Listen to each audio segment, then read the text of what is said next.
Según Génesis 47, 12, 27, durante la sequía en Egipto, José almacenó y preservó el alimento.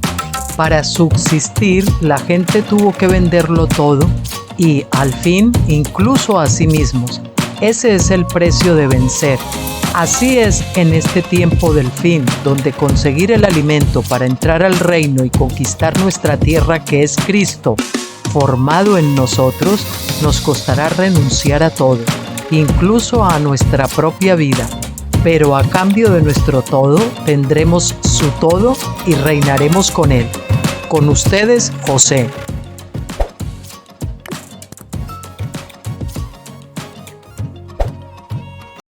Hola, muy buenas tardes a todos. Aquí de vuelta con vosotros para continuar con el libro tremendo del jubileo de la creación y con ese capítulo tan especial que se titula Las tres fiestas de la cosecha de Dios. Y por favor que no se lo pierda nadie, porque es un capítulo como para tenerlo bien destacado y bien aprendido. Bueno, antes de nada, como siempre, decirles que hoy es 22 de febrero del 2024 y en España ahora son las 6:18 de la tarde. Comencemos. Las tres fiestas de la cosecha de Dios. Cuando Israel salió de Egipto, Dios les dijo que tendrían que conmemorar sus experiencias principales con ciertas ceremonias efectuadas en días especiales consagrados o festividades. Las tres principales celebraciones eran la Pascua, Pentecostés y Tabernáculos. A estas se les conoció también como la fiesta de los panes,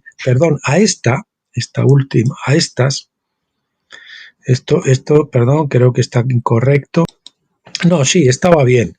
A estas se les conoció también como la fiesta de los panes sin levadura, Pascua, la fiesta de la siega, primeros frutos, que es Pentecostés, y la fiesta de la cosecha a la salida del año, cuando se recogían los frutos de sus labores del campo, que es Tabernáculos. Las instrucciones básicas fueron dadas por Dios en Éxodo 23 del 14 al 17. 3 veces al año me celebraréis fiesta. Guardarás la fiesta de los panes sin levadura. 7 días comerás pan sin levadura, como yo te mandé, en el tiempo señalado del mes de Abib, pues en él saliste de Egipto. Ese es el comienzo del año natural que había antes, que se fechaba cuando salieron de Egipto. Pero después el año espiritual empezaron a contarse desde la fiesta de Tabernáculos. Eso decíamos ayer, hablando de secretos del tiempo. Y nadie se presentará ante mí con las manos vacías. La fiesta de la Pascua y los 7 días de los panes sin levadura son la primera. Esto es en conmemoración del día en que Israel salió de Egipto bajo la dirección de Moisés, camino hacia la tierra prometida. La segunda festividad, Pentecostés o fiesta de la siega, conmemora la entrega de la ley en el monte Sinaí, el día en que el fuego de Dios bajó sobre el monte y Dios habló a todo el pueblo. La tercera festividad es la de Tabernáculos o de la cosecha, que conmemora 2 cosas. 1, la construcción del tabernáculo en el desierto, y 2, el tiempo en que Israel se suponía que cruzaría el Jordán para entrar a la tierra prometida. Estas fiestas fueron establecidas para recordar ciertas experiencias claves en la vida de la nación, pero también tienen otra clase de significados. Del lado personal, la Pascua significa nuestra justificación, espíritu, por la redención del pecado en Egipto. Ese es Egipto. Decimos que la Pascua significa nuestra justificación, la justificación de nuestro espíritu por la redención del pecado en Egipto. Pentecostés significa nuestra santificación, en este caso se refiere no al espíritu, al alma, por medio del derramamiento del Espíritu Santo. Y la fiesta de Tabernáculos significa la glorificación con la redención de nuestro cuerpo al recibir el cuerpo glorificado que se perdió en el Edén. Romanos 8:23, el cuerpo de luz. Bien, las 3 cosechas, vamos a ver ahora, las 3 cosechas que son cebada, trigo y uvas, que se corresponden también con cada una de esas fiestas. cebada, trigo y uvas. Una cosecha particular es asociada con cada uno de los 3 días festivos mencionados. La Pascua es asociada con la siega de la cebada. Pentecostés es asociada con la cosecha del trigo y Tabernáculos es asociada de manera específica con la cosecha de la uva o vendimia. Debido a que esto es poco conocido, muchos no logran entender las enseñanzas de Pablo con referencia a las 3 cosechas. En la tierra de Palestina, la cebada era la primera en madurar en la primavera del año. Cuando la gente venía a Jerusalén para la Pascua, cada cual traía abundantemente gavillas de cebada para ofrecer a Dios como las primicias de la cosecha, o sea, los primeros frutos cosechados. En el primer domingo después de la Pascua, el sacerdote tomaba una gavilla de cebada y meciéndola como un movimiento hacia arriba y hacia abajo, otros también dicen que de los lados, de derecha a izquierda simboliza la muerte y de arriba abajo significa la resurrección. Bien, decimos meciéndola, la ofrecía delante de Dios, Levítico 23 del 10 al 14. La New American Standard Bible tiene una nota aclaratoria sobre este pasaje en la que se lee: la festividad de los primeros frutos o primicias incluía la presentación al Señor de una gavilla, literalmente un homer, de la cosecha de la cebada. Los primeros frutos o primicias simbolizaban la consagración de toda la cosecha a Dios y era una garantía segura de que toda la cosecha sería recogida. Como ven, la cebada maduraba primero y por eso hace alusión a los vencedores, que son los primeros en madurar. Sin embargo, el trigo no se había madurado o sazonado para la época de la Pascua en esta parte del mundo. En el Antiguo Testamento hay una narración que también muestra esto. Nos trae el recuerdo que en los días de Moisés Dios envió 10 plagas a Egipto antes de que el faraón permitiera a Israel irse. Finalmente Israel salió de Egipto un día después de la 10ª plaga, y esto vino a ser celebrado como la fiesta de la Pascua. La 7ª plaga que cayó sobre Egipto antes de la Pascua fue el granizo. La Biblia nos narra que el granizo destruyó las plantaciones de cebada porque ésta ya había espigado o madurado, pero el trigo no fue destruido porque aún no había madurado. Éxodo 9, 31 al 32 dice: y el lino y la cebada fueron destruidos, pues la cebada estaba en espiga y el lino estaba en flor, pero el trigo y el centeno no fueron destruidos por ser tardíos. Hay una nota aclaratoria en la New American Standard Bible en los comentarios con relación a esto, que dice: el trigo y la escanda, que es una clase inferior de trigo, no fueron dañados en ese tiempo porque maduraban un mes después o algo así. De esta forma podemos ver que el trigo maduraba más tardíamente en el tiempo de Pentecostés, así como la cebada era dada como ofrenda a Dios el primer día de la semana después de la Pascua. Asimismo, el trigo era ofrendado en Pentecostés 7 semanas después. Esto queda claro en Éxodo 34, 22, donde se lee: también celebrarás la fiesta de las semanas, es decir, los primeros frutos de la siega del trigo, y la fiesta de la cosecha al final del año. Los viñedos maduraban al final de la temporada de cultivo, a fines del verano. Las uvas eran cosechadas y echadas en lagares o depósitos especiales para ser machacadas o aplastadas con los pies. Recoger luego el mosto. En cada uno de los 7 días de la festividad de tabernáculos, una jarra o cántaro del mosto de la cosecha de uva era derramada en el templo como bebida ofrecida al Señor, Levítico 23, 27. Y así, de esta forma, vemos que había 3 principales días de fiesta en Israel: la Pascua, Pentecostés y Tabernáculos.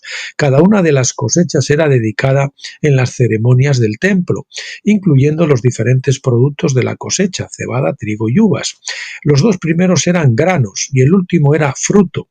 Estos eran festivales de la cosecha o de la vendimia en el caso de la uva, los cuales se celebraban 3 veces al año, cuando todo varón debía acudir ante la presencia o rostro de Dios. Estos 3 festivales tenían un significado profético relativo a la cosecha de almas, en donde el divino mandato requiere que los hombres estén presentes ante Dios. El significado de la cebada en la Biblia. Si estudiáramos los pasajes de la Biblia en los cuales se hace mención de la cebada, podríamos encontrar muy valiosa información acerca de la primera resurrección y del carácter y el llamado de aquellos que han de calificar para esta primera resurrección. El hecho de que la cebada madura temprano nos dice que los primeros frutos de la cebada representan a la primera gente que ha de madurar espiritualmente para producir los frutos del reino que Dios requiere. La cebada, asimismo, sobrevive a la sequía, falta de agua, al calor y al frío más fácilmente que el trigo. Por eso maduran antes los vencedores, porque pasan por tribulaciones, por circunstancias más adversas o más difíciles que aquellos que no maduran, o que rechazan el bautismo de fuego. En la historia de Eliseo, por ejemplo, durante una sequía, un hombre le trajo a él los primeros frutos o primicias de la cebada. Segundo de Reyes 4:42. Casi al mismo tiempo en que Eliseo venció la muerte en el guiso de la olla, lo que significaba la resurrección. El profeta entonces multiplicó la cebada y dio de comer a cientos de personas. Un ejemplo en el Nuevo Testamento se encuentra en Juan 6, en donde Jesús alimenta a 5.000. Esto ocurrió en el tiempo de la Pascua, en Juan 6:4.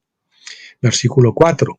Y un muchacho joven trajo 5 panes de cebada y 2 pescados. Capítulo 6, versículo 9. Después de multiplicar los panes, Jesús dijo a sus discípulos que recogieran todos los pedazos que quedaran, de modo que no se perdiera nada. Más adelante, en el mismo capítulo, nos repite en 3 ocasiones este relato diciendo: yo lo resucitaré en el día postrero. Capítulo 6, versículos 39, 44 y 54.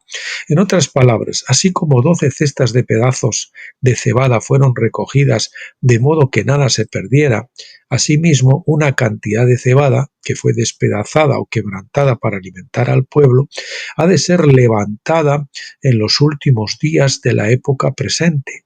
12 es el número bíblico del gobierno divino. La gente de la cebada está llamada a gobernar y a reinar con Cristo.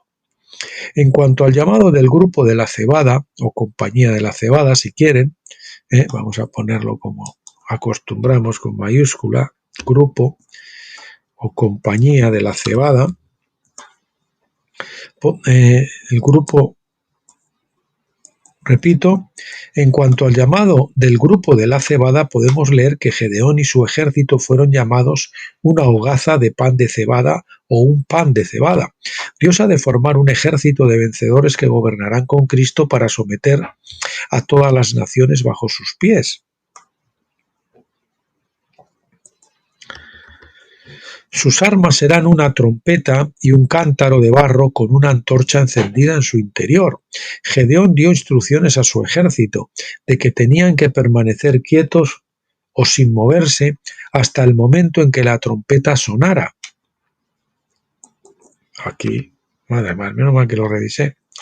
Enseguida, al sonar la trompeta, tenían que quebrar o romper los cántaros de barro y mostrar las antorchas que estaban dentro. Y así nosotros es un tipo del quebrantamiento que tiene que sufrir nuestra alma para que la luz del Espíritu, el Espíritu es la lámpara del hombre, dice, creo que es Proverbios, entonces para que se vea la luz de nuestro espíritu, nuestra alma tiene que ser quebrantada. Es una figura de lo que es el quebrantamiento para que el espíritu sea liberado y fluya, es con libertad. La trompeta simboliza la resurrección. Por esa razón, Pablo nos dice que los muertos serán resucitados a la final trompeta, al sonido de la última trompeta. Y dice a la final trompeta, y dice una trompeta, no dice trompetas. Cuando se tocaba una trompeta era para convocar a los líderes. Cuando se tocaban dos era para convocar a todos, los líderes y el pueblo. Entonces aquí en este caso los líderes son los vencedores a la final trompeta. Primera de Corintios 15:52 nos dice eso.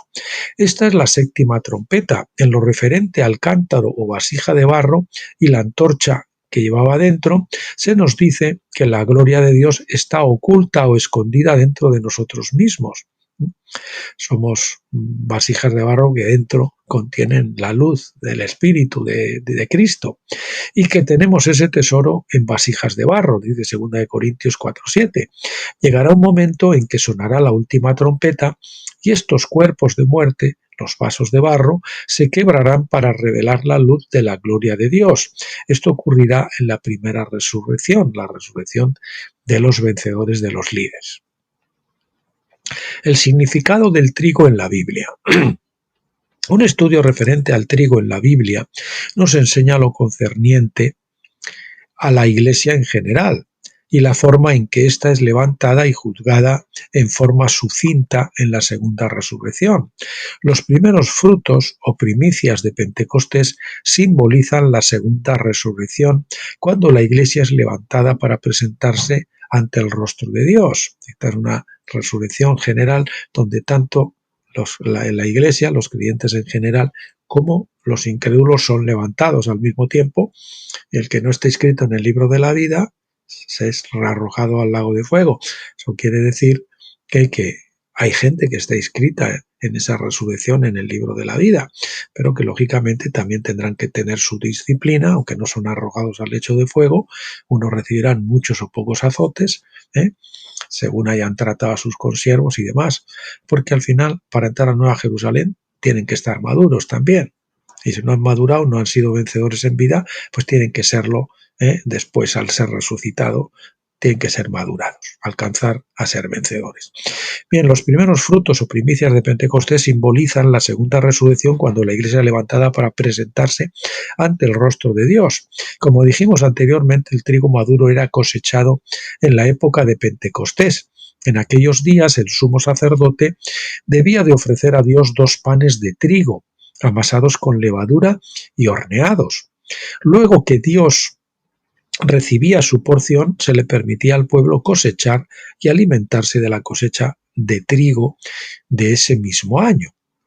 La fiesta de Pentecostés se enfoca particularmente en el pueblo que ha sido amasado con levadura. Escuchen, amasado con levadura. Pentecostés es una fiesta con levadura, lo vamos a ver muy claro hoy también. Israel recibió la ley en el monte Sinaí en el día de Pentecostés. En esa época, el pueblo fue constituido como reino conforme a la palabra que Dios les expresó. El pueblo tuvo temor al fuego y huyeron para alejarse de la voz de Dios. Éxodo 20, del 18 al 20. El pueblo estaba fermentado con levadura y no quería entrar dentro del fuego de Dios para quitarse la levadura. Es así como Pentecostés no pudo ser establecida en los días de Moisés. Y por eso es necesario el bautismo de fuego en Pentecostés, porque al ser una fiesta leudada, el fuego tiene que contrarrestar, tiene que quemar la levadura, para que podamos ser limpios de toda levadura y entonces entrar a tabernáculos, que es la madurez, ¿no? Que simboliza la madurez. Si el bautismo de fuego no se contrarresta la levadura, y por eso así está la iglesia, sobre todo la iglesia de este tiempo de la Odisea, que como es una iglesia hedonista que ha rechazado el bautismo de fuego, pues se queda sin transformar. Muchos dones, mucho tal, mucho no sé qué, pero eso los dones no modifican nuestro carácter. Solamente la tribulación, solamente el bautismo de fuego lo hace. Es así como Pentecostés no pudo ser establecida en los días de Moisés, porque rehuyeron ese fuego, rehuyeron acercarse al fuego, ¿verdad? No, sube tú, Moisés, para que no muramos. Es que la carne, para estar en la presencia de Dios, tiene que morir. Y muchos no quieren morir a la carne, les asusta ese proceso. En el segundo capítulo de Hechos leemos que Pentecostés fue finalmente cumplida porque los discípulos no corrieron para alejarse de Dios, sino que dejaron que el fuego los envolviera. Pero aún así el problema básico continuó. La edad pentecostal todavía estaba fermentada o leudada, cubierta o amasada con levadura. La Iglesia en general ha seguido el ejemplo de Israel bajo la autoridad de Moisés, rehusándose a oír la voz de Dios y alejándose con urgencia de su fuego, y de no, que vaya el pastor y el pastor suba y esté con el Señor y luego venga el domingo y nos cuente, ¿verdad? En lugar de buscar a Dios por sí mismo, en lugar de leer, en lugar de escudriñar. Pero claro, es que Si uno se pone a escuchar y a escudriñar por sí mismo, pues lógicamente tiene que haber dos cosas: o se somete al bautismo de fuego, ¿eh? porque los libros le están interpelando a ellos y la palabra, o bien, como no quiere ser interpelado, pues deja de los libros y deja la palabra, y bueno, para cumplir voy al culto de vez en cuando y ya está, ¿no? La fiesta de Pentecostés no fue diseñada para dar perfección, condición que solo se alcanza sin el efecto de la levadura. Pentecostés nos da solamente una promesa del Espíritu, un anticipo, las arras, en lugar de una plenitud. La New American Standard Bible lo llama una promesa. Efesios 1, del 13 al 14 dice: en él también vosotros, después de escuchar el mensaje de la verdad, el evangelio de vuestra salvación, y habiendo creído, fuisteis sellados en él con el Espíritu Santo de la promesa, que nos es dado como garantía, es decir, como arras de nuestra herencia, con miras a la redención de la posesión adquirida por Dios para alabanza de su gloria. Esto es asimismo confirmado en 2 de Corintios 1, 22 y 5:5. Como consecuencia, en el presente nosotros vivimos en una época de levadura o leudada, una época de un reino imperfecto de sacerdotes que carecen de la abundancia o plenitud, por medio de la cual ellos tendrían que conducir el reino a la perfección. Si hay algo que hemos aprendido en la edad pentecostal es que nosotros no podemos heredar un reino perfecto con base en un simple anticipo o garantía del Espíritu. Solamente aquellos con la plenitud de su Espíritu pueden heredar la promesa plenamente y la doble porción. Esto, desde luego, viene a ser frustrante para los del grupo o compañía de la cebada, que viven en la época pentecostal, todavía con deseo de la plenitud del Espíritu. Pero todos tendrán que esperar la plenitud del Espíritu. El problema es que la mayoría de los que están en Pentecostés piensan que ya tienen la plenitud del Espíritu, ya tienen todo lo que tienen que tener del Espíritu, ni siquiera saben que hay una unción mayor. Pero todas tendrán que esperar el tiempo asignado, pero todos tendrán que esperar el tiempo asignado para ello. Esto va también, aparte de negrita subrayado, ojito, ha de producirse una bendición colectiva que Dios dará al grupo de la cebada completo al mismo tiempo, y esto ha de esperar hasta que todos los del grupo de la cebada hayan nacido y lleguen a la madurez completa. El Señor ahora ha estado preparando en este tiempo de transición de Pentecostés tabernáculos en la sombra, en las cuevas, si quieren a pan y agua, en lo secreto, a los que Él está preparando para ser sus vencedores, pero no los ha investido todavía de la doble porción, porque eso es algo que va a ser derramado al unísono, al mismo tiempo, para todos ellos, y entonces serán todos sacados afuera de esas cuevas, de ese secreto, de ese escondrijo, ¿no? Para que todo el mundo vea, pues, la gloria de Dios en ellos. Nota del traductor, es decir, del que les habla: creemos que esto es en cuanto a la herencia del cuerpo glorificado, porque se tiene, digamos, un anticipo al nivel del espíritu corazón. Es decir, esto será para ese derramar la doble porción, pero de alguna manera el que ha cruzado el Jordán ya ha entrado del lado de la resurrección, del lado de la vida, del lado del reposo de Dios, la vida victoriosa, y ha crecido a la estatura, más o menos a cierta estatura ya de la madurez en Cristo, del varón perfecto, tiene la unción de vida de tabernáculos. Quizá pueda tener algún atisbo, algún vislumbre del poder de tabernáculos ocasionalmente, ¿verdad? Pero por lo menos a nivel de vida lo tiene. Pero, sin embargo, no tiene esa unción colectiva, esa doble porción que tiene que ser derramada para todos al mismo tiempo cuando se cumpla la fiesta de tabernáculos, lo mismo que se cumplió la fiesta de Pentecostés. Entonces, repito la nota: creemos que esto es en cuanto a la herencia del cuerpo glorificado, es decir, que todos tienen que esperar, porque se tiene, digamos, un anticipo al nivel del espíritu o corazón, como el autor aclara en el siguiente párrafo, al recibir la vida de resurrección tras el cruce del Jordán, río que simboliza nuestras experiencias de muerte, sepultura y resurrección. Bien, continuamos. Esta situación es representada o tipificada por Caleb y Josué en los días de Israel en el desierto. Estos dos hombres fueron como grupo de la cebada en medio del grupo del trigo. Estaban del grupo del trigo y había 2 que eran del grupo de la cebada. La iglesia en el desierto. Hechos 7:38. Ellos querían cruzar el Jordán y entrar ya a su herencia, pero debido a que la mayoría de los israelitas rehusaron entrar, Caleb y Josué tuvieron que andar errantes, caminando sin objetivo alguno en el desierto junto al resto. O sea, eran vencedores, pero no pudieron entrar a poseer la tierra prometida hasta que entraron todos.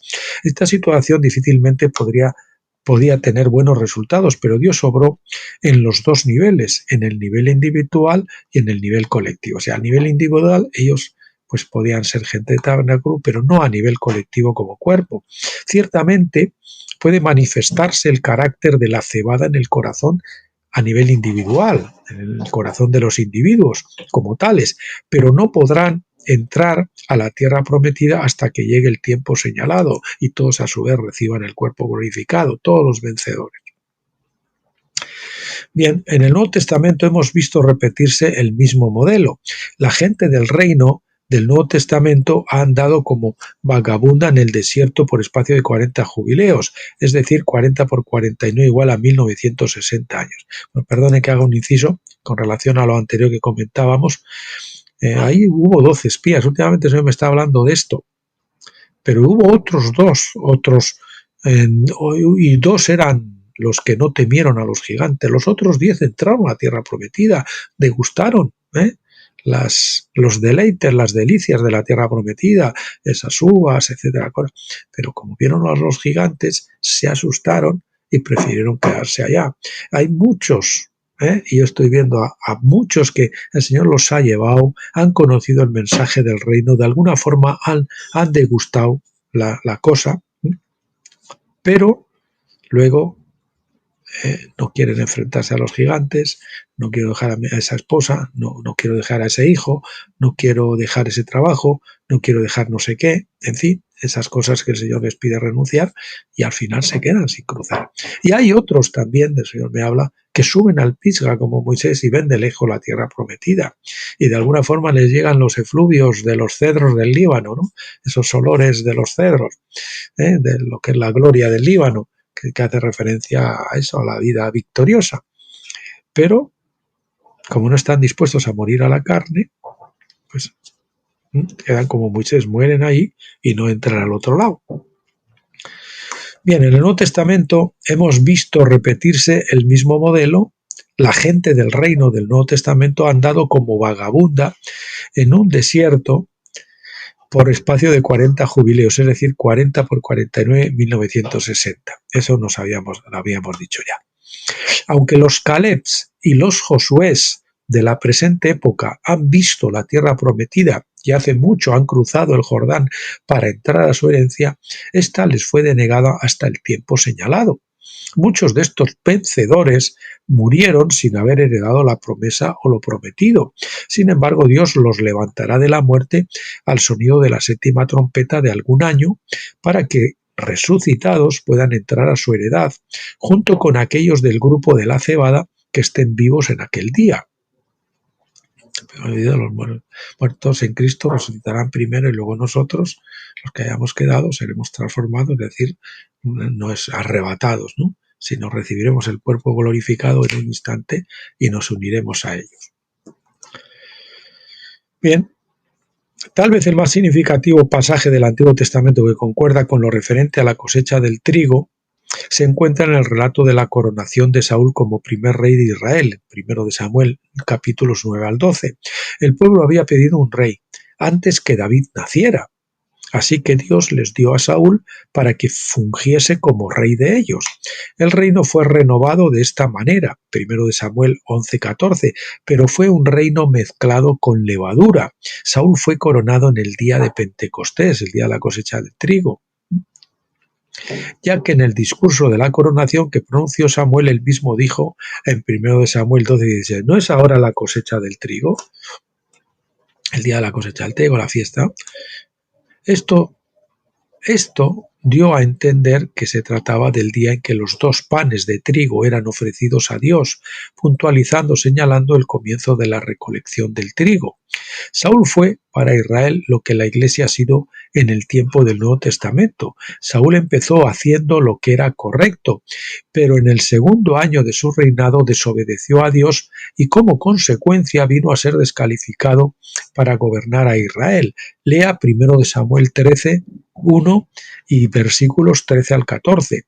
No obstante, Dios le permitió continuar gobernando por otros 38 años y medio. Esto siguió el patrón de Israel precisamente bajo la dirección de Moisés. Hay que recordar que bajo el mandato de Moisés el pueblo se negó a cruzar el Jordán también en el segundo año, y como consecuencia Dios hizo que la nación deambulara por el desierto por otros 32 años y medio. En el Nuevo Testamento los acontecimientos de los 38 años y medio que vimos ayer que tenían que pagar por causa de los cananeos de Canaán, de los días de reposo que no se habían guardado y todo eso. En el vídeo de ayer se explica muy bien en esos ciclos de tiempo y todo eso. En el Nuevo Testamento los acontecimientos vienen a realizarse en igual forma una vez más. En Pentecostés la Iglesia tuvo un excelente comienzo, pero el pueblo, representado por sus gobernantes en el Sanedrín, se negó a obedecer a Dios. El punto focal se dio cuando Esteban fue apedreado, Hechos 7. Así se completó la parte de Caleb y Josué, urgiendo al pueblo que cruzara el Jordán para entrar en la tierra prometida. Así como la gente casi apedreó a Caleb y Josué, así también apedrearon a Esteban. Esta fue la negativa de la edad del Nuevo Testamento a cruzar el Jordán y resultó en 40 jubileos vagando de nuevo en el desierto. En un desierto. Esta interpretación es corroborada por el significado del nombre Esteban. Stephen, ¿no? En inglés, Esteban. En griego, Estéfanos, que quiere decir corona. De esta forma, la lapidación de Esteban simbólicamente fue el rechazo de la corona de vida. El hecho de negarse a cruzar el Jordán y heredar la tierra prometida fue el rechazo de la herencia que nos fue prometida, la cual es nuestra esperanza, la redención de nuestros cuerpos, como dice Romanos 8:23. Y así, esta pasada edad de Pentecostés ha sido la edad del gobierno de Saúl. El reino en realidad fue establecido en Pentecostés, como se lee en el segundo capítulo de Hechos, pero este no fue el reino perfecto, caracterizado por un gobierno davídico. Al contrario, este fue un reino imperfecto lleno de levadura, como lo ha demostrado la historia simbolizado por el reinado de Saúl en el Antiguo Testamento. Bueno, como saben, Pentecostés, estábamos diciendo, como se lee en el segundo capítulo, pero esto no fue el reino perfecto. La edad de Pentecostés ha sido la edad del gobierno de Saúl. Como saben, la edad de Pentecostés acabó en 1993, que son los 40 jubileos desde el derramamiento de Pentecostés hasta esa fecha. Ahora estamos en una época de transición a tabernáculos. Como en los días de Saúl y de David, la nación tendría que esperar el final del reinado de Saúl, antes de que empezase el reino davídico. Esta es la edad de la Iglesia, la recolección del trigo. Aquellos que pertenecen a la cosecha de la cebada, como Caleb y Josué, tendrán que esperar la total consunción o finalización del tiempo de la edad de la Iglesia, antes de que puedan heredar la primera resurrección. El mensaje de Esteban, con referencia al reino en Hechos 7, fue rechazado cuando él expresó al sumo sacerdote la urgencia o la necesidad de seguir a Josué, es decir, Jesús, para cruzar el Jordán. Y en esta forma nosotros fuimos sentenciados a deambular como vagabundos por el desierto nuevamente. La iglesia lleva 40 jubileos dando vueltas en el desierto pentecostal. Como podemos ver, siempre existe un elemento de juicio alrededor de la fiesta de Pentecostés. El fuego que cayó sobre el monte Sinaí en el primer Pentecostés suponía que traería bendición para el pueblo por la presencia divina. No obstante, el pueblo corrió alejándose atemorizado.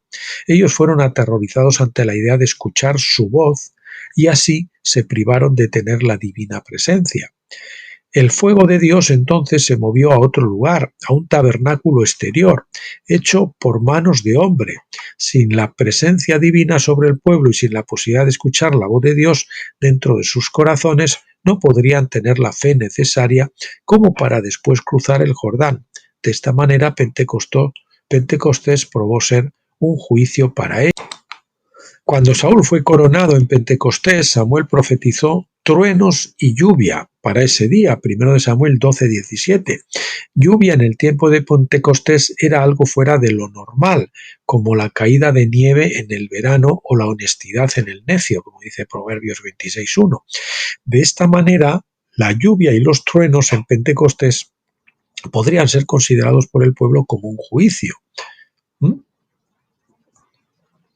como Samuel claramente quiso dar a entender.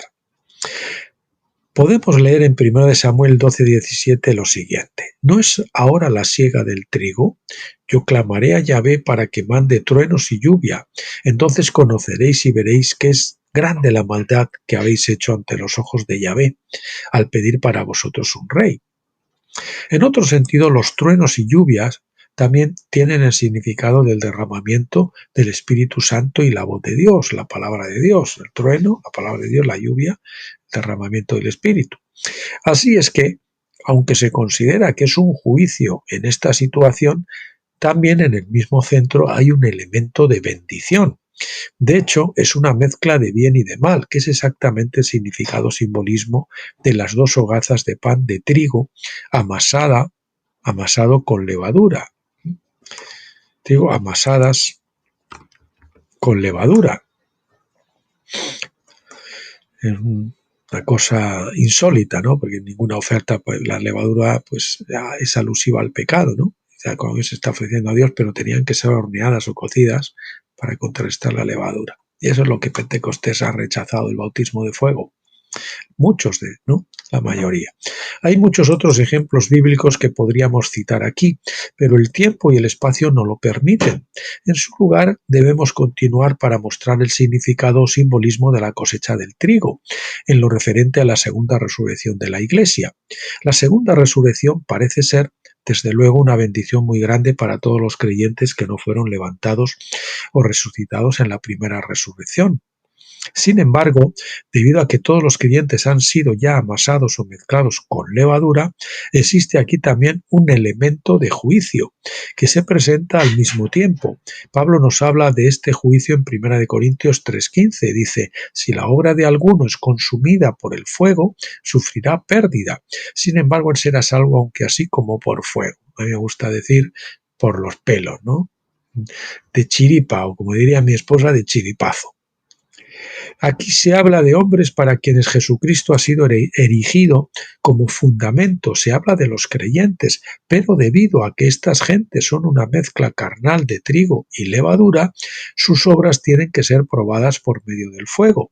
Las obras o acciones buenas hechas por la fe en obediencia a la voz de Dios habrán de permanecer, el resto será destruido por el fuego. El pan habrá de ser cocido al horno para detener el efecto de la levadura. Esto es el juicio.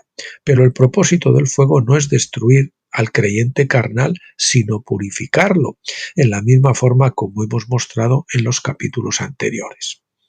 La Iglesia en general será resucitada en la segunda resurrección, no en la primera.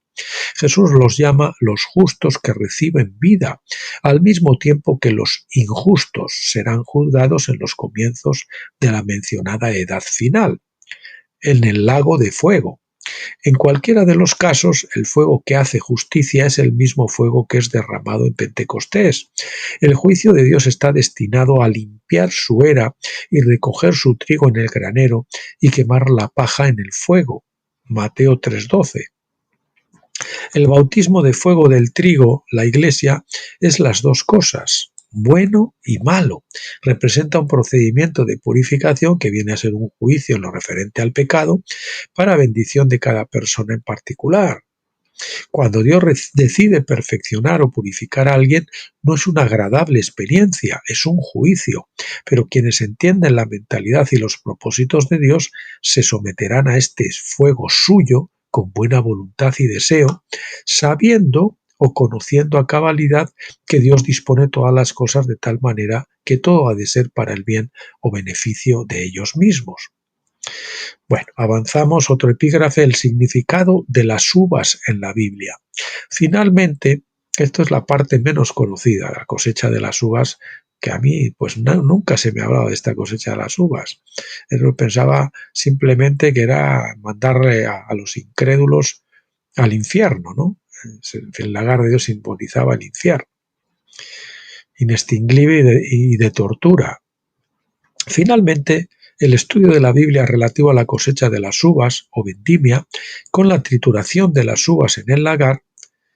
Finalmente, el estudio de la Biblia relativo a la cosecha de las uvas, con la trituración de las uvas en el lagar, es decir, en los depósitos donde se pisoteaba la uva, nos explica el destino que correrán los incrédulos. El lagar representa la ira de Dios, el juicio y el lago de... La intención o propósito de la recolección de las cosechas de los cereales de primavera, la cebada y el trigo, es proveer el pan para la mesa de la gran comunión de Dios. Eso se verá en el 49.000, en 49.000 años desde Adán, donde se celebrará el gran jubileo de la creación y el Señor tendrá su mesa de la comunión de toda la humanidad con su pan, su pan de centeno, los vencedores, su pan de trigo, la iglesia, y con el vino de la mesa del Señor, que serán los incrédulos que habrán sido ya completamente restaurados. El objetivo de la fiesta de tabernáculos, con su celebración de la trituración de la uva cuando es pisoteada en el lagar, es obtener el vino para proveer la mesa de Dios. Sin el vino, su mesa de la comunión solo tendría pan y estaría incompleta. Dios ha de tener su vino, pero este tiene que ser producido en el lagar, que simboliza el juicio de Dios. Dios cosecha su cebada, su trigo y sus uvas en diferentes formas, tal como nos lo enseña la naturaleza. Y vamos a ver que van de juicios de más leves a más fuertes, ¿no? Los residuos de la cebada se sacan y se botan con facilidad al cribarla o al moverla pasándola de un recipiente a otro de modo que el viento la limpie. Y así se dice que la cebada es aventada. Los israelitas maduran pronto, se someten al bautismo de fuego, pero al fin y al cabo eso es como un simple aventado, ¿no? La acción del viento por sí solo, por medio de la ventilación, es suficiente para quitar la cáscara o el desperdicio con la limpieza. Esto nos habla de la compañía de la cebada, los vencedores, que responde con prontitud ante el viento del Espíritu Santo. Para remover la cáscara y demás basura del trigo, esto está subrayado, aparte de que muchas cosas en negrita, así que atención, por favor. Para remover la cáscara y demás basura del trigo se requiere trillarlo. Esto es pasarle encima un cilindro pesado o algo parecido para desprender el grano de la paja. Esto es un método de acción más riguroso o más pesado, pero así resulta efectivo el trabajo de limpieza. Esto nos describe o nos muestra el hecho de que la Iglesia ha de ser cosechada por medio del juicio, o sea, de la tribulación. En latín, el tribulum es un instrumento para trillar, o sea, separar el grano de la paja o cáscara, de ahí viene trillo, de tribulum. Finalmente, para obtener el mosto de las uvas, estas tienen que ser trituradas con los pies o pisoteadas. Las uvas no tienen que ser cribadas o limpiadas a través de una zaranda o aventado, sino porque por tener pulpa tienen que ser comprimidas o machacadas con fuerte presión para poder obtener el vino. Esto representa o simboliza la forma más severa de juicio que es aplicado a los no creyentes. Efectivamente, el hecho simbólico es que Dios por sí mismo obtiene el vino para su mesa de comunión. O sea, tenemos la cebada, es aventada, juicio más leve. El trigo, un juicio un poco mayor, que es trillado, viene de tribulum, ¿verdad? Tribulación. Y las uvas son pisoteadas, ¿no? Con fuerte presión. Los juicios, como van increciendo en intensidad. 3 niveles de realización. Los días festivos en Israel se efectúan en 3 niveles. El nivel 1 es el nivel individual o personal. En este nivel el primer paso es la fiesta de la Pascua, que tiene su cumplimiento en nosotros cuando somos justificados por la fe en la sangre del Cordero, y esto atañe, como hemos leído antes, a nuestro espíritu, no a nuestra alma. La salvación del espíritu es diferente de la salvación del alma. Si alguien quiere hablar de eso, en mi blog Tabernáculos tiene unas etiquetas que hablan de la salvación del espíritu y la salvación del alma, y también hemos grabado de eso algunos vídeos, los pueden buscar en este canal de YouTube. Bueno, son justificados por la fe en la sangre del cordero. La Pascua era la festividad durante la cual la gente sacrificaba un cordero y rociaba con la sangre los dinteles o marcos de las puertas. Como cristianos nosotros sabemos que Jesús es el verdadero Cordero de Dios. A ver, que me he ido... Aquí, que me había perdido la línea, perdón. Como cristianos nosotros sabemos que Jesús es el verdadero Cordero de Dios, quien hizo realidad esa figura simbólica en su crucifixión en la Pascua. Cuando pusimos nuestra fe en su sangre derramada, nosotros fuimos justificados por la fe.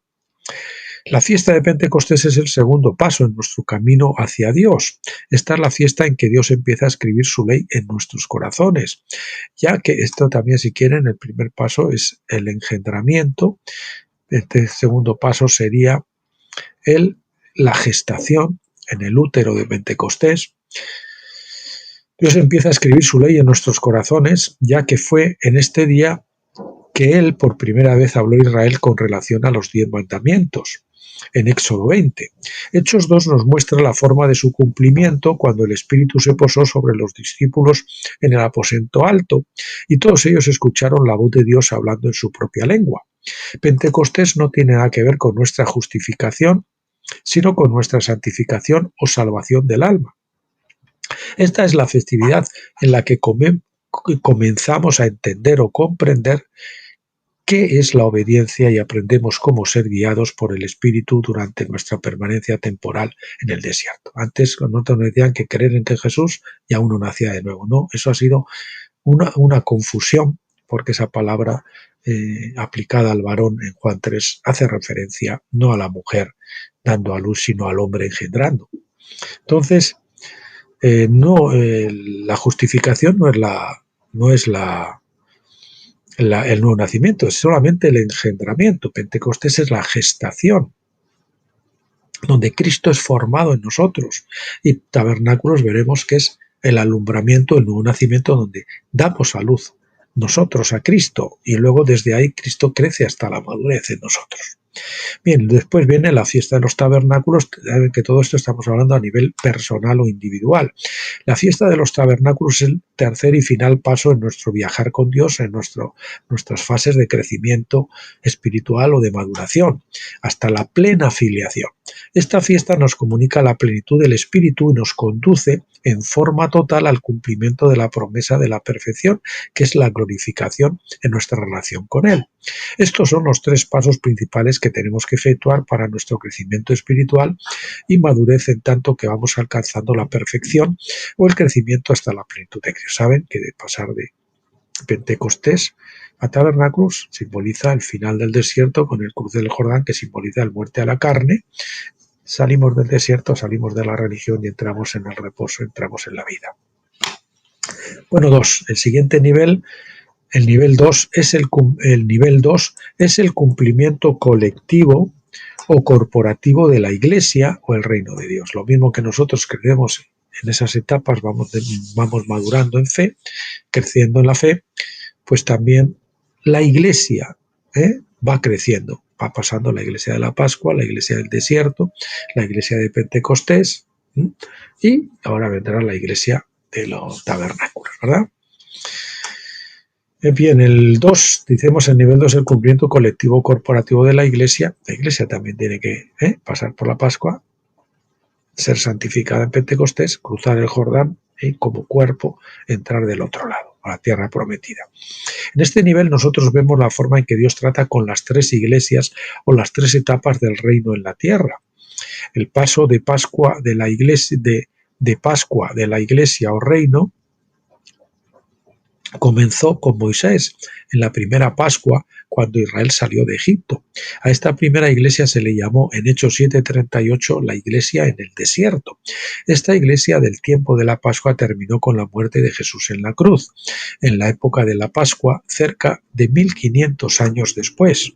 Fue una época en que el Espíritu Santo estuvo con el pueblo, pero no es decir, no dentro de ellos. Bueno, esto vamos a ver una nota porque yo creo que eso no es correcto según mi experiencia personal, según también lo ve, yo creo que en otros sitios el mismo autor. La segunda iglesia es la iglesia del tiempo de Pentecostés, la cual comenzó 7 semanas después de la resurrección de Cristo, cuando el Espíritu de Dios fue enviado en el día de Pentecostés. En este día, Dios renovó el reino por medio de haberle dado un mayor poder y haciendo que el Espíritu Santo estuviese dentro del pueblo. Yo creo que aquí es sobre, no es dentro, es al revés. Ahora vamos a ver la nota. El templo no fue por mucho tiempo una casa material y externa hecha de madera y piedra. En realidad el pueblo mismo constituyó el templo de Dios. 1 Corintios 3:16. Nota del traductor, es decir, del que les habla. Por experiencia creemos que es al revés, dado que el bautismo con el Espíritu Santo o en el Espíritu Santo es el espíritu económico. Espíritu económico o externo o de poder, algo parecido a un uniforme.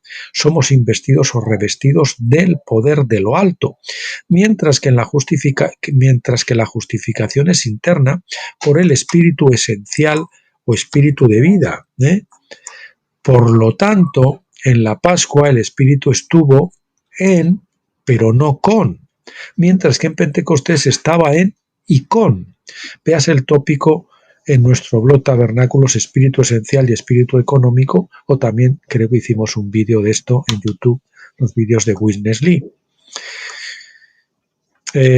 Dice el 1 Corintios 3:16 que citábamos antes: ¿no sabéis que sois templo del Espíritu de Dios y que el Espíritu de Dios habita en vosotros?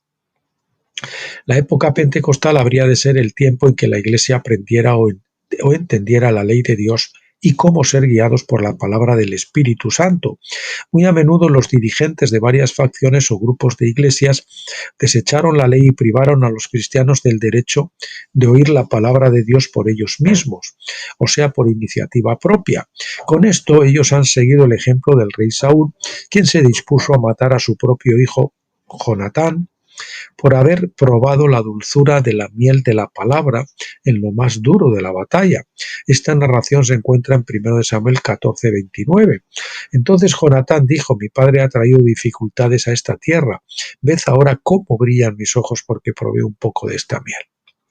Este capítulo es una historia alegórica de la Iglesia y nos hace ver con mucha claridad el problema de la época pentecostal durante muchos siglos, cuando la Iglesia prohibía a la gente leer la Biblia y oír la voz de Dios, oír la voz de Dios o cualquier palabra o enseñanza de Dios que fuera contraria a lo establecido como forma, entre comillas, ortodoxa por la Iglesia. El reino de Dios en la edad pentecostal no trajo la rectitud o justicia a la tierra, ni podía haberlo hecho, porque a la Iglesia solo se le dio una promesa real de que vendría el Espíritu Santo. Pentecostés por sí mismo era la fiesta en la cual Dios ordenó que las primicias o primeros frutos del trigo tenían que ser horneados con levadura. Horneados con levadura que simbolizaba el pecado, la mezcla, y horneados porque el bautismo de fuego tenía que contrarrestar iba a tener que contrarrestar esa levadura. La enseñanza es clara: Pentecostés no puede comunicar perfección a ninguna persona en forma individual, ni tampoco puede su segunda iglesia establecer la rectitud en la tierra. Esa promesa tiene que esperar la tercera y final festividad de la iglesia, es decir, tiene que esperar por la tercera y final festividad de la Iglesia, es decir, el reino. El paso tercero en el nivel colectivo, la tercera iglesia, es la iglesia de la edad de tabernáculos. Al principio de esta edad, Dios derramará la plenitud de su espíritu sobre los vencedores. Ellos habrán de gobernar en la tierra, gente que ya ha cruzado el Jordán y tienen la unción de vida de tabernáculo ya en sus espíritus, pero les falta ese recubrimiento. Tenemos en una unción de vida, tenemos el Pentecostés, que es el uniforme, el poder externo, tenemos una nueva unción de vida en tabernáculos y tenemos la doble porción de tabernáculos. Una unción de vida, una unción de poder, otra unción de vida, otra unción de poder. Así las podemos emparejar. Ellos habrán de gobernar en la tierra con poder y tendrán que poner todas las cosas bajo los pies de Jesucristo. El ministerio de ellos ha de traer la rectitud y la plenitud de la verdad a la tierra. Esto será la señal de la gran restauración que jamás antes ha visto el mundo, como lo anunciaron con frecuencia los profetas. Este tiempo, así lo creo, habrá de durar un periodo de 1000 años, durante el cual el reino de Dios será extendido hasta llenar la tierra entera. Habacuc 2:14 nos dice, porque la tierra será llena del conocimiento de la gloria de Yahvé, así como las aguas cubren el mar. El agua cubre el mar, el 100% del mar, ¿no? En la misma forma, el conocimiento de la gloria de Dios ha de cubrir la tierra 100%. Esta es la restauración de todas las cosas, el último gran plan de Dios. Aún así, este solamente es el tercer nivel de realización completa para los días de las festividades. El más alto nivel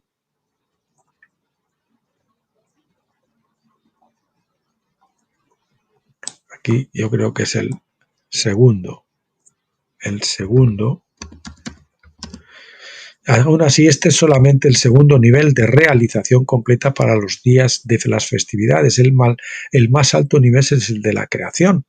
Bien, el tercero, en este tercer nivel de la creación, enfocamos nuestra atención sobre las fiestas como los festivales de la cosecha, en los que Dios pone 3 cosechas de almas en sus graneros y lagar.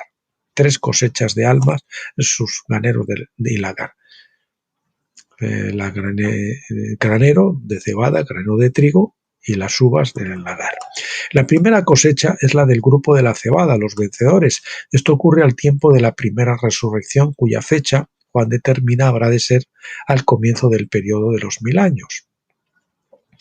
La segunda es la cosecha del trigo, que es la iglesia en general. Será recogida en el segundo gran tiempo señalado para el juicio del gran trono blanco, es decir, al final de los 1000 años. Esto ha de ocurrir al final de los 1000 años o al principio del periodo del octavo milenio. En este tiempo, la tercera cosecha, los incrédulos, que es la vendimia de la uva, empezarán a ser pisoteados o triturados para luego ser limpiados y purificados, de tal manera que ellos también estarán listos o aptos para que el maestro los pueda usar. La cosecha de la uva será entonces efectuada al final del tiempo en el jubileo de la creación, a los 49. 49 jubileos de 1000 años, 7 por 49.000 años. O sea que desde este tiempo que nos queda serían 6.000, al final del milenio 7.000 y después quedarían 42.000 años de lo que es la edad de las edades o el agua y fuego. Diremos más acerca de este tema en otro capítulo. Bien, las enseñanzas de Pablo acerca de las 3 cosechas. Pablo es el único que realmente coincide en los conceptos de las 3 cosechas en un solo relato. Esta se encuentra en el capítulo referente a la gran resurrección en 1 Corintios 15. En los primeros 21 versículos, Pablo hace énfasis sobre la importancia de la creencia firme en que Jesucristo fue resucitado de entre los muertos. El apóstol insiste con claridad en que si Jesús no resucitó de entre los muertos, nuestra fe entonces es vana, porque su resurrección es prueba absoluta de que el Espíritu de Dios puede, en realidad, resucitar a los muertos. Nuestra fe, de hecho, está fundamentada en ese hecho histórico. Seguidamente, los versículos 22 al 28 consecutivamente, Pablo hace referencia a nuestra propia resurrección y nos dice que hay 3 clases de gente, 3 escuadrones, viene de la palabra tagma, que serán resucitados en diferentes épocas de la historia. Estas 3 categorías corresponden específicamente a los 3 días festivos principales de Israel. Pablo deja totalmente claro esto, como luego lo veremos. Y ahora vamos a ver un error que también de los que teníamos y que el doctor Stephen Jones aclara maravillosamente. 1. Tenemos las cosechas de la cebada y del trigo. Pablo comienza su discusión de las resurrecciones con una declaración general que nos permite saber a dónde Pablo nos está llevando. Él dice en 1 Corintios 15:22, porque así como en Adán todos mueren, también en Cristo todos serán vivificados. Esto claramente nos dice que todos van a ser, es que el todos de Adán, todos mueren en Adán, referencia a toda la humanidad. Todos en que también todos serán vivificados. Los mismos todos que murieron en Adán son los mismos que van a ser vivificados. Y la escritura es clarísima para que el velo no nos dejaba verlo. Por eso hay que pasar el tercer velo. En Pentecostés no vemos con claridad, no vemos con nitidez porque todavía queda el velo que nos impide el acceso al lugar santísimo donde ya vemos con total claridad, con total nitidez. Bien, esto claramente nos dice que todos van a ser resucitados en Cristo, así como todos murieron en Adán. A continuación nos cuenta cómo se va a lograr esto y vamos a ver que no todos van a ser resucitados al mismo tiempo. Bien, pero cada uno dice en su debido orden. El orden de la palabra que se ha traducido como orden es tacma o escuadrón, como un escuadrón militar. Cristo, las primicias, que está mal escrito, mal traducido, porque eso hace que hace como que se entienda que se refiere a Cristo, pero no, estamos poniendo aquí Cristo con minúsculas, las primicias, o las primicias ungidas, aunque en las Biblias lo han puesto con mayúscula. Después, los que son de Cristo en su venida, parusía o presencia. Vamos a explicar esto. Es eso de las primicias ungidas. La mayoría de la gente está de acuerdo en que Pablo está aquí hablando de dos resurrecciones diferentes. Sin embargo, la mayoría también asume que la primera resurrección es la de Jesús, que es el Cristo, el ungido. Por eso vemos que suele traducirse Cristo las primicias, Cristo con mayúscula, coma, las primicias, en lugar de las primicias ungidas. Se toma la segunda resurrección entonces para referirse a todos los creyentes y no se hace distinción entre vencedores y la Iglesia en general. Nosotros, sin embargo, tenemos buenas razones para diferir de esta opinión. Esta es la opinión clásica, la que nos enseñaron. Vamos a ver ahora. Recuerde, Pablo ya había concluido la sección que trataba de la resurrección Jesucristo. Había hablado anteriormente. En el versículo 22 vuelve su atención a nuestra propia resurrección, diciendo que todos serán vivificados, pero cada uno en su propio orden o escuadrón. La palabra griega traducida como orden en la versión King James es tacma, que en realidad es un término militar en referencia a un cuerpo de soldados. Pablo está diciendo que seremos resucitados en 3 escuadrones. Escuadrones no puede ser una persona como Cristo, sino 3 escuadrones. El primer escuadrón no es Cristo, las primicias, como la mayoría de los traductores han asumido erróneamente. Hay 3 escuadrones y Jesús no es un escuadrón, es un individuo. Debería leerse las primicias ungidas y no Cristo las primicias, sino las primicias ungidas. La palabra griega Christos significa ungido. Jesús es, por supuesto, el Cristo, es decir, el ungido, pero la palabra Christos no siempre se refiere a Jesús. De hecho, la palabra se puede aplicar a cualquier persona, a cualquier cosa que haya sido ungida con aceite, ¿no? Cuando la palabra Christos está precedida por el artículo definido él, por lo general se refiere a Cristo, es decir, a Jesús, que es el ungido. Sin embargo, cuando la palabra Cristo se utiliza sin el artículo definido, entonces es indefinido y puede referirse a las personas o cosas que han sido ungidas y apartadas para el uso de Dios. Los profetas, sacerdotes y reyes a lo largo de la Biblia fueron ungidos o bautizados. Los vasos del templo, incluso la piedra almohada en que se apoyó Jacob para dormir, Génesis 28:18, fueron ungidos con aceite. En 1 Corintios 15:22 el artículo definido se utiliza en el original griego donde Pablo está hablando acerca de Jesús el Cristo. En 1 Corintios 15:22, en que todos serán vivificados. Luego en el versículo 23 se utiliza él en la última parte del versículo, pero no en la primera parte. Esto implica que el versículo debería haberse entendido como sigue, pero cada uno en su propio escuadrón. 1, las primicias ungidas; 2, luego los que son del Cristo en su presencia, en su venida. Una vez que nos damos cuenta de que Pablo estaba usando el tema de los 3 festivales de las cosechas de Israel, su significado es claro. Pablo se refiere aquí a la Pascua y Pentecostés, las cosechas de la cebada y el trigo. El primer escuadrón en ser resucitado entre los muertos son los vencedores de la cebada. El segundo escuadrón es la iglesia en general, la cosecha del trigo. Es importante saber que los primeros frutos de la cosecha de cebada debían ser ungidos con aceite. Pablo se refiere a este hecho aquí cuando dice las primicias ungidas. Leemos acerca de esto en Levítico 23:13. Esto corrobora precisamente que se traduzca de esa forma, las primicias ungidas. En Levítico 23:13 decía que había que ungir esas primicias. Hablando de las primicias de la cebada, a diferencia de los primeros frutos de la cosecha del trigo, Moisés dice, su ofrenda entonces será de 2/10 de flor de harina mezclada con aceite, ofrenda encendida a Yahvé de aroma agradable con su libación, la 1/4 parte de un hin de vino. Y así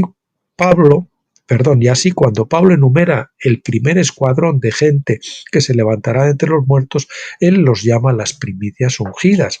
Tenía en mente las primicias de la cosecha de la cebada.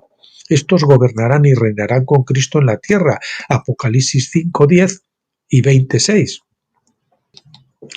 Los que son de Cristo, la Iglesia en general, heredarán la segunda resurrección. Estos son retratados en la ceremonia del templo, donde los 2 panes ofrecidos a Dios primero eran cocidos con levadura, Levítico 23:17. Ese texto es importante, que es el que nos dice que Pentecostés tenía esa ofrenda leudada, simbolizando que Pentecostés iba a ser una edad leudada. Mientras que el aceite representa al Espíritu Santo, la levadura representa al pecado. Éxodo 12:15 y Marcos 8:15. Esta es la principal diferencia entre la cebada y el trigo. Y es obvio que Pablo retoma esa diferencia en su discusión de las primeras 2 resurrecciones. La primera compañía o escuadrón son las primicias ungidas, los vencedores de la cebada. La segunda compañía, la iglesia en general, la compañía del trigo, está leudada. 2. La cosecha de la uva o la vendimia. Esos eran los 2 granos y ahora vamos, en el capítulo, vemos el tercer escuadrón o tagma, que es la uva, la vendimia. Pablo no se detiene con el segundo escuadrón de gente resucitado a la vida, continúa con el tercer escuadrón y de hecho pasa más tiempo en este escuadrón que con los otros 2 combinados.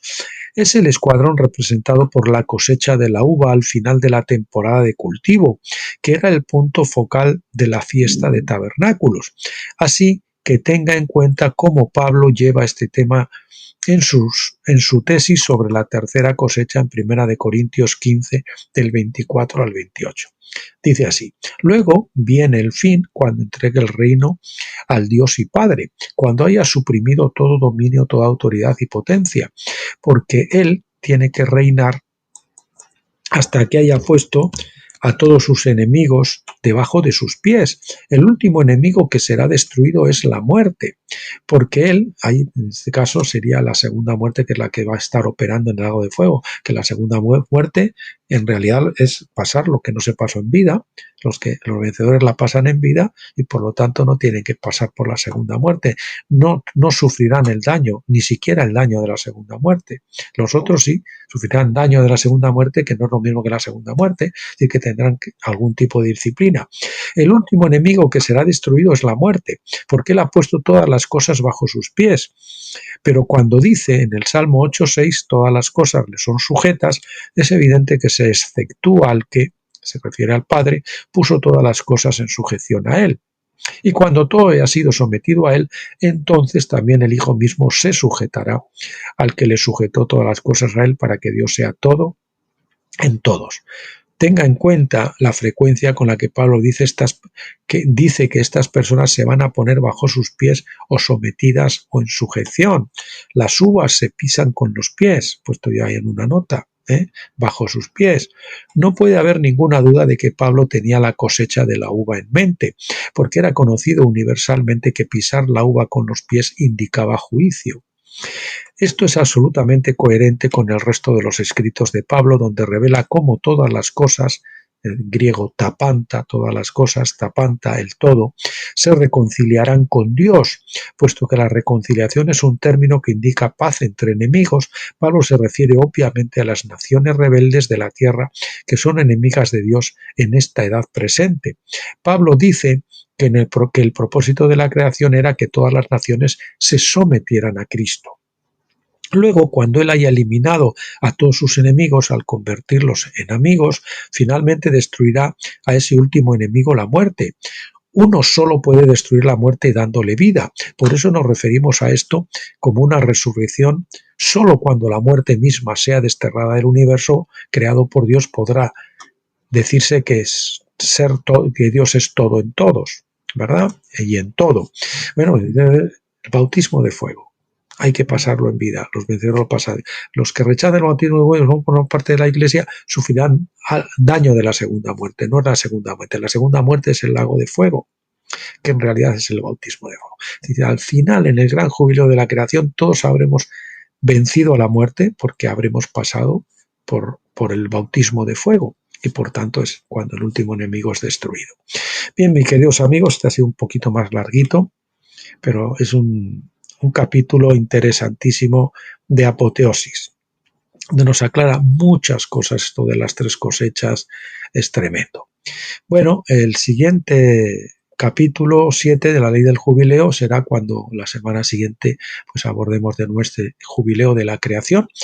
Y para mañana, o más probable será para el lunes, pues vamos a continuar con el libro de Daniel, que ya sabe que vamos a ver 2 vídeos seguidos. O sea, habíamos comenzado ya con el libro segundo de Daniel, habíamos puesto en vídeo ya el capítulo 1, 2, entonces continuaremos con el 3 y el 4 y el 5 y el 6, bueno, en función del tamaño, suelen ser parecidos. Si es muy largo, pues hacemos solo uno. Bueno, gracias por acompañarme hasta aquí. Les bendigo a todos en el nombre del Señor Jesucristo. Les deseo que lo pasen bien. Si no grabo mañana, pasen un fin de semana adecuado en la presencia del Señor, relajándose, disfrutando, pero también aprendiendo de Él, comiendo el cordero. Y nada, pues les emplazo para que me acompañen el próximo día y hasta entonces, pásenlo bien.